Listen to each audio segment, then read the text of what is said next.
With you and Jayden are obviously different people, different quarterbacks. There's no Austin out there. Noah's dealing with injury. John Bates. Like, how different could a game look like with you than Jayden out there? Again, we just have to wait and see. But, what's been nice is we've been able to kind of keep things very similar, regardless of who's playing at the position, even during preseason. And if it comes down to it, Cliff will ask me what things I like, what I don't like, and then we'll just roll. But from that standpoint, from an offensive standpoint, like with our abilities across the quarterback room, like it's been nice the fact that we can kind of keep the same system throughout each guy.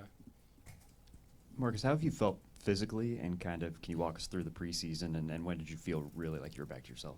Yeah, I would say I started to kind of feel like myself over the course of the last couple of weeks. It's one of those things with the tendonitis, you just kind of have to rest. And the team was willing to kind of let me do that through training camp. We do a great job of getting a bunch of walkthrough reps. So for me, from a mental standpoint, like I felt like I was always engaged. And once I felt good physically, I could just kind of come back and roll with everybody. Marcus, I know the Raiders have some familiar faces to you, like Max Crosby, but they've had a lot of change on that side of the ball on defense. What have been your impressions of them just through the first couple of games of the season? Yeah, I think one person that's really stood out to me is Devin White. I've played against him a few times in my career, but I think him just being around the ball, flying around, it's impressive. And, you add Max. Max is going to get his. He always has. Being around that team for a couple years, like you understand that he's kind of the heart and soul of that team. And he's going to give it everything he's got, every single play. So we understand that. And, they got a young back end, but they're great. I think they've played really well. They had tough couple tasks early on in the year to play some of these guys. And, Caillou was here with us last year. I think he's an awesome player. And he's really showed out and made a few plays and it's kind of splashed. So, again, we've got our work cut out for us. But I think for us, it's just about doing what we do and staying ahead of the chains and executing. Marcus, for you, what would you say is the biggest difference between preparing in case you need to play versus if you do wind up starting knowing you're going to play? Well, for me, I've always tried to approach it the same. So I always try to approach it like I'm going to play. That way, if the scenario happens where I'm given the opportunity to play, nothing changes for me on a week-to-week basis. So my routine stays the same, and I think it just kind of creates that normal procedure for me, and it allows me just to go out there and play and not have to worry about, okay, I got to do this extra, I got to do that. Like I just kind of stick to my process and allow that process to work.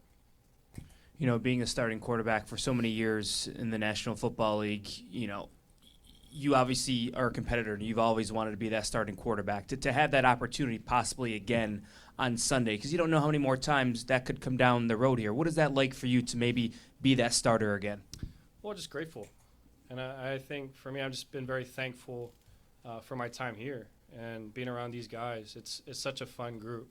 But like you said, you never really know what this is going to look like through the course of your career, and every opportunity you get to play, I'm just grateful for it. So if it comes down to that, I'll be excited to play, and I'll be really looking forward to it. Hey, Marcus, you know Jayden very well. What do you tell him in a situation like this? Because obviously he's going to want to try and get out there. What do you tell him, if anything, about what he needs to do or how to approach it? Yeah, I think it comes down to if you feel like you can do what you normally do, then go ahead. I've been in situations, scenarios like this where you try to fight through it and maybe you're not playing like yourself, and it's hard because you want to be able to be out there for your team and kind of tough it out, so to say. But I think at the end of the day, like, you want to be able to be the best version of yourself, and we understand Jay's going to do everything in his power to be able to be ready to play. But I think that's what's cool about our quarterback room is that we're so close, and regardless whoever's in there, like, we're going to support that guy. So we always tell him, man, just be you, and if you feel like through the course of this week you get back to that point, great, and we'll support you. You'll be ready to roll. If you need a week, then that's okay. I'll be ready to go too. So it comes down to just having that communication and just making sure he understands that we support his decision, whatever that is. And when you went in last year, you had a couple really good games. What about this offense do you feel suits you well? I think there's a lot of aspects.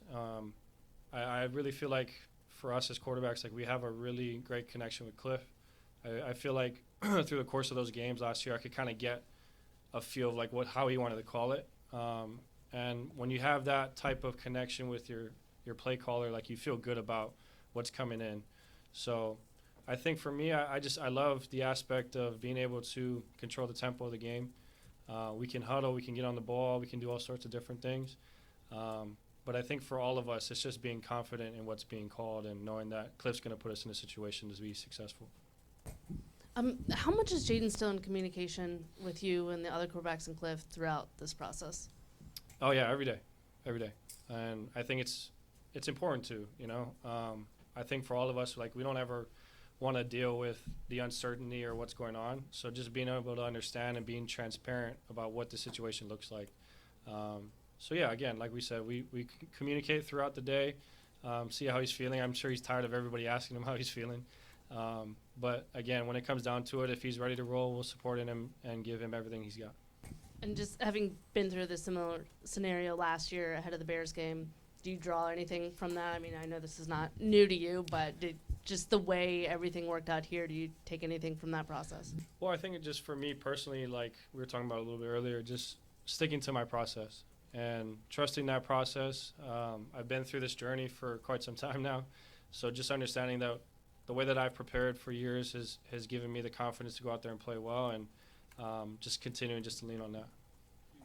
Hey, Marcus, you've been able to step back and look at this offense through training camp, through preseason, through these first 2 games. What have you seen about this offense that you really like?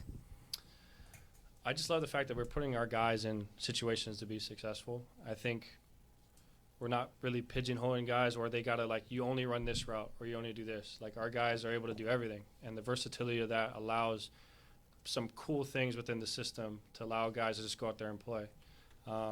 So I love the speed at which we play. I think guys fly around here, and just the unselfishness, really. Like, guys are going to touch the ball maybe 5 or 6 times a game, and then there's going to be times where maybe you're only going to get it once. But these guys are willing to do whatever it takes to win, and I think for me that's quite enjoyable.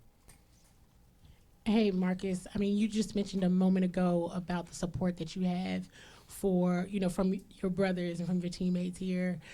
I noticed that you all have a really hard time getting over a loss. So how do you focus, whether it's you're starting on Sunday or not? How do you just get that focus to potentially lead the team in week 3? Well, for me personally, it's flushing it the next day. I try to give myself a 24-hour window of just, like, really reflecting on what that game was and how we can be better and where we can improve. And then from there, it's like, just move on. It's always nice to come back on the practice field.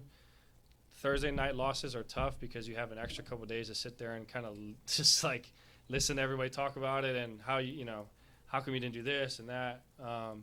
But at the same time, I think when you're able to take a moment and step back and look at it, you can find ways to improve. And when you get back on the practice field is when it just kind of allows you to do that. And that's when I feel like, for me personally, I love just getting back on the field and getting back on the grass and just finding ways to improve. Marcus, obviously with Jayden getting hurt, there's this, everybody's out there, when he's running, get down, stay out of traffic and all that. Your guys been known to run yourself. How did you ever come to grips with the risk reward of that, or have you come to grips as a competitor with that? It's definitely a happy medium. There's a balance, and as a competitor, you always want to get that first down or make that splash play or never give up on a play. And it's hard. And I think over time, it's just things that you have to experience to be able to kind of find those windows of, okay, I got to get down here, or, maybe just throw that one away. And it's hard because for us in a quarterback room, like we all try to go off of our experiences and explain to Jay, hey, here's the moment where maybe you can get the ball out, but at the same time, like, we never want to take away his superpower, and that's being able to create and use his legs. And the more that we can kind of create those things naturally and allow him to just be himself and play instinctually, that's when he is at his best. So the more that we can just continue to hone in our own experiences and explain, like, hey, maybe this is where we could have done a little better job, but at the same time, it's just allowing him to be him. Appreciate it, Marcus. All right, you guys, thank you.